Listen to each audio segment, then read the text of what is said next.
Salut copain, ça joue bien. Hein? Retour à la précarité du travail, encore esclave ou à nouveau esclave, retour à l'esclavagisme, hein? Sous couvert d'un autre emballage, quoi. Hein? Une autre propagande, mais derrière toujours le même fond. L'esclavagisme est tombé, non, parce que c'est toujours ceux qui étaient les maîtres avant, qu'on gardait, qui étaient propriétaires des terres, qu'on gardait. Hein, puis maintenant, tu es employé pour eux. Alors, on a gagné le salariat. Bref. Aujourd'hui, partout, c'est Attali, hein, Jacques Attali qui te le dit, ils sont en train de prévoir de faire comme les taxis Uber, de ubériser tous les secteurs d'activité. C'est-à-dire qu'après, même tu seras maçon, carreleur, mécanicien, même concierge, quoi. Ce sera tout du Uber. Alors le Uber, t'es payé à l'appel, c'est du travail à l'appel, hein, quelque part. T'es auto-entrepreneur. Tu bénéficies plus des conditions et la protection du salariat. Que t'es employé, ton patron, il paye des charges, il paye des taxes, il paye pour toi ta retraite et tout, ou à la moitié, quoi. En Suisse, c'est moitié le patron, moitié l'employé, quoi.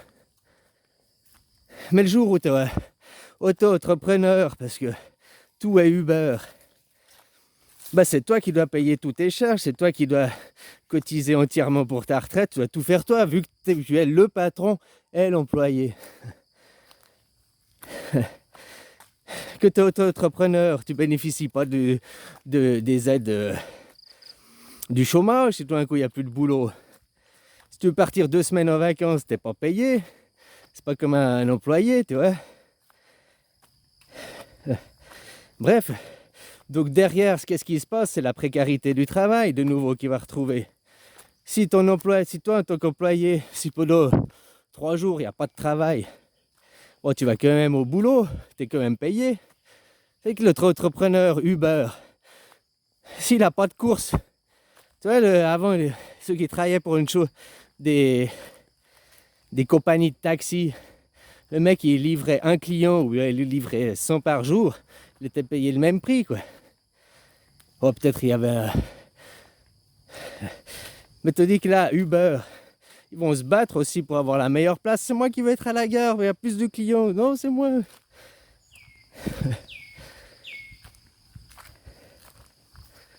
Enfin, ouais, voilà, quoi.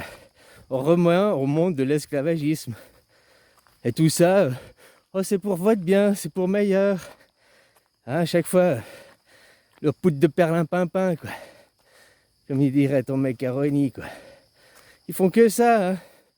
Poudre de perlimpinpin, c'est-à-dire un peu d'hypocrisie, raconter des belles histoires, puis les gens, ah ouais, d'accord. Et dans le fond, il n'y a rien qui change. Hein? Comme les esclavagistes, ils ont touché des indemnités pour la perte de leurs esclaves, la perte de leur main-d'œuvre. Les esclaves, on leur a juste dit, vous avez la liberté.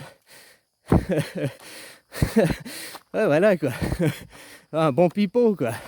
Bon, non, faut venir, hein, vous êtes employé, quoi. Allez, go, au boulot. Parce qu'il n'y a pas de répartition des richesses. Demain, on va toujours aller travailler. On va toujours faire quelque chose. Il y a toujours un patron. Par contre, il faut limiter les salaires. Un truc du genre. À 5 fois le salaire. Comme ça, s'il te paye 2000 €, le concierge, le moins bien payé de l'usine, le concierge par exemple, s'il a 2000 €, le patron, le mieux payé, peut avoir que 10 000. Si le patron en veut 20 000, il doit payer 4 000 son concierge. Ah bah voilà.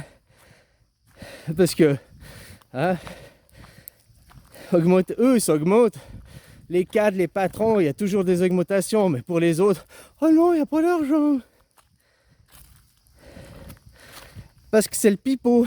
Et les gens, ils sont croyants et ils croient.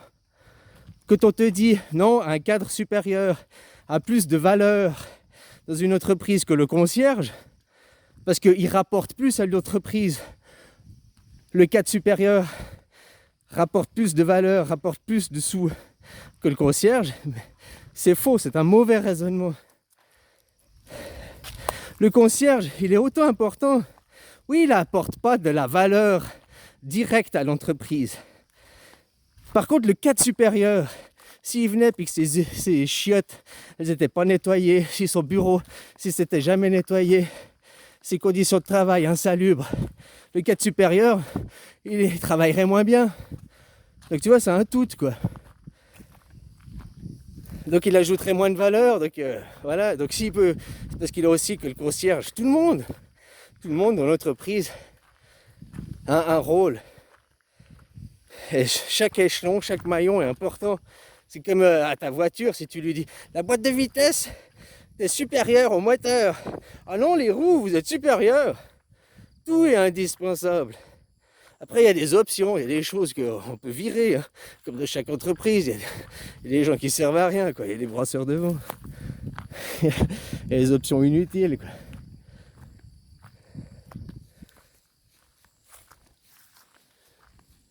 Voilà, alors on est en train de gentiment retourner à un monde de l'esclavage, même qu'on n'en est pas sorti, parce que ceux qui étaient les seigneurs avant sont restés les propriétaires de terre, les propriétaires de richesses et tout. Hein, ils ont juste déguisé les choses autrement, quoi. Il y a toujours trouvé de l'argent pour les cadres supérieurs, pour eux ils trouvent de l'argent. Par contre, pour les employés, il n'y en a jamais. Hein, c'est comme maintenant, pour les écoles, les hôpitaux, les gouvernements, il n'y a jamais d'argent. Par contre, pour trouver des milliards pour l'Ukraine, ah ben tiens, on a des sous. Hein? Alors voilà, quoi. Je disais, les esclavagistes ont touché des subsides, ont touché des sous pour la perte de leurs esclaves. Les esclaves n'ont rien touché, ils ont juste eu le droit de dire on est libre, on n'est plus esclaves, nous sommes des employés. Alors ils n'étaient pas employés comme maintenant, il y a des statuts que nos ancêtres ont gagnés, et maintenant tout est en train de se perdre. Ils sont en train de tout ubériser, comme je te dis. La précarité du travail, hein, c'est ce qui nous attend là. Et c'est derrière que ils veulent faire tomber les nations. Maintenant, pourquoi les gens, oh, fuck système, no système. C'est pas le système, c'est les gens qui utilisent le système qui sont défaillants. Enfin, défaillants. Non, ça dépend pour qui. Hein, ça dépend qu'est-ce que tu veux regarder et tout. Voilà, pour les gens qui sont censés protéger et aider, ils sont défaillants. Tu vois, même que certains, ils vont voter. Normalement, les députés sont censés élire des gens. Et on n'a rien à foutre que ce soit Marine Le Pen ou n'importe qui donne l'idée. Si l'idée est bonne, elle doit être à prendre. Et eux, ils vont dire non, on ne veut pas l'idée parce qu'elle vient de elle ou de lui. Mais on s'en fout de qui ça vient. La politique, c'est de travailler pour les gens, pour le mieux de l'État. On s'en foutant des gens et de qui ça vient, l'idée. L'essentiel, c'est que l'idée soit bonne. Tiens, je vais poser une question parce que j'entends beaucoup, ils sont ouais, Trump. Et c'est même qu'il y avait l'élection avec Macron, ils étaient anti-Marine Le Pen, non, faut faire barrage. Macron, Marine Le Pen, et puis Trump, c'est les mêmes. Hein. Trump, c'est l'extrême droite là-bas. En France, il correspond à Marine Le Pen. Alors pourquoi tu n'as pas voté Marine Le Pen et puis maintenant tu es pro-Trump là-bas? Je pose juste la question, quoi. De ton pays, l'extrême droite, c'est non, surtout pas Marine, hein, qui maintenant a un discours de gauche, quoi. Et maintenant, Marine, en fait, elle est à gauche, quoi. Mais bon, hein, quand on sort des préjugés puis qu'on écoute les discours, quoi. Mais les gens étaient là, non, Marine, on veut surtout pas l'extrême droite, parce qu'ils sont encore dans des préjugés, sont encore des cases, des stéréotypes, quoi. Mais maintenant, ils sont, oui, Trump. Trump, il est contre l'État profond. C'est un pro-sioniste. Trump, il va nous aider, nous les gueux. C'est un milliardaire.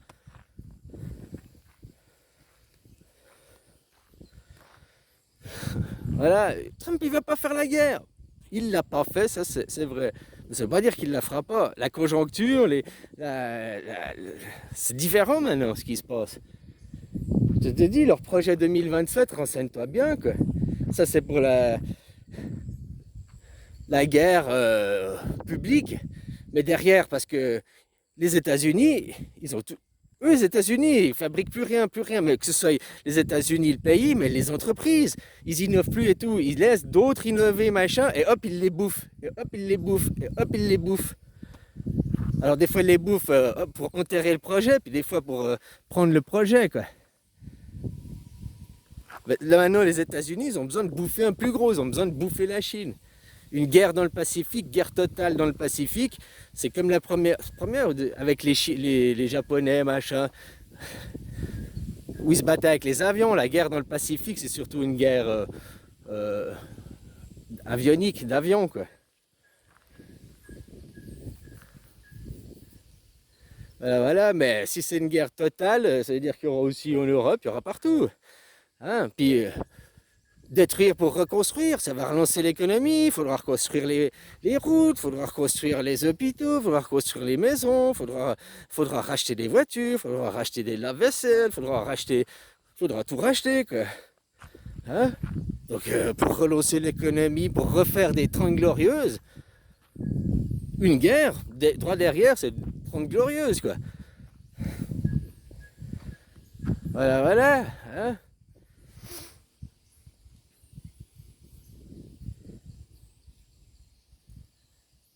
C'est jamais ces gens dirigeants, c'est toujours une guerre de caste, hein, les riches contre qui veulent nous dominer. Trump, c'est un esclavagiste. Les jésuites, la catholique, machin, c'est ceux qui étaient les sudistes aux États-Unis. Du sud qui avaient les esclaves, c'est pas les nordistes. C'était les protestants, c'est ceux qui faisaient les machines pour libérer les hommes. C'est du nord.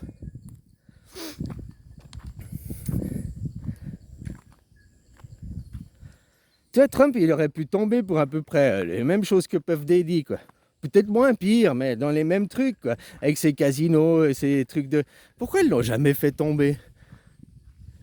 Parce qu'ils, comme ça, ils ont une mainmise sur lui pour le contrôler. C'est ceux que tu vois président, ceux que tu vois en show télé, ils font partie des gens de l'ombre, mais c'est les capots, c'est les petits capots, c'est ceux du bas de l'échelle de la pyramide. Dans la mafia, c'est les capots. Le parrain et tout, il reste dans sa maison, il est derrière, tu vois. Tu le vois pas souvent dans les affaires. C'est pas lui qui s'occupe de la petite besogne, quoi, je veux dire. La petite besogne, ceux qui vont racketter, ceux qui vont faire les petits capots là, avec leur équipe. Ben, c'est ceux qui vont aux élections, c'est ceux qui vont se présenter comme candidats, c'est les petits capots avec leur équipe, ça. Dans un système mafieux, pour comprendre, c'est pas le parrain, c'est pas le boss, c'est un petit capot, c'est le bas de l'échelle, Trump, Macron et tout, quoi, c'est des petits capots. Enfin voilà, copain. Il faut demander une démocratie directe, il n'y a que ça. La démocratie ne fonctionne qu'avec une démocratie directe. Pour qu'une démocratie soit possible, ça veut dire que ça va avec un système anarchique. Oh non, l'anarchie, c'est pas le chaos, où on se tape tous dessus, machin, on est violent. Ça, c'est le chaos, c'est pas l'anarchie. Hein, faut arrêter de regarder les propagandes de la télé, Anarchy of Song. Hein. Game of Thrones, tu vois, la Terre, elle est plate. Hein, je l'ai vu à la télé dans Game of Thrones, c'est la réalité. J'ai vu un platiste qui disait ça, quoi. Mais putain, mec, je sais pas ce qu'il prend, c'est de la bonne, quoi. Ou il était bercé trop près du mur, lui. Hein. Il lui manquait quelques neurones, quoi. Il a des boulons entre qui manquent, quoi.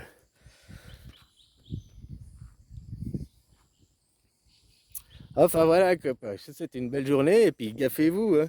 Ah ouais, je te disais, anarchique, ça peut aller parce que si tu fais une hiérarchisation qui a un chef, eh ben t'es plus en démocratie. Des représentants qui te représentent. En Suisse, on vote tout le temps pour chaque question. Toi, tu es élu un représentant qui va aller te représenter, qui va choisir pour toi. Donc après, aller gueuler dans la rue, c'est pas mon choix, blablabla, blablabla. Mais t'as choisi de choisir quelqu'un. Ah, mais moi, je vote pas. Ah, mais on s'en fout. Bah, t'as choisi de pas participer au jeu. Donc, encore plus ferme ta gueule, quoi. Oh, l'abstentionnisme, mais c'est pas les règles du jeu, quoi. Les règles du jeu, c'est d'aller voter, de faire un vote blanc ou j'en sais rien. Ou alors, carrément, une nouvelle constitution. Une vraie démocratie. Parce que votre constitution est faite pour un système avec un roi, quoi. centralisé et tout. C'est pas lis la constitution suisse. C'est fait pour un système décentralisé avec le pouvoir au peuple, pas les chefs. Les mots, les articles, comme c'est écrit, c'est totalement différent. Voilà quoi. Donc tu l'apprends, puis au lieu de mettre Suisse, tu mets France, et puis voilà, tu as déjà une constitution. Et puis il faut une démocratie directe ne peut aller qu'avec une anarchie. Vu que c'est le peuple au pouvoir, il ne peut pas avoir de chef, puis choisir quelqu'un qui va choisir pour toi. T'es pas capable de choisir toi-même? Enfin voilà, copain, quoi. Hein? Et puis le polythéisme. La laïcité, on vous dit on a dans mais laïcité, ça va avec polythéisme. C'est accepter qu'il y ait des religions à titre privé. Mais la religion, c'est à titre privé, ça ne va pas dans le public. Comme ils font là-bas à Netanyahou, nous sommes les enfants de la lumière, au nom de la lumière. Ces gens-là, ils ont pour Dieu le diable. Ces gens ont pour Dieu le diable. Voilà quoi. Bon allez, bisous copains.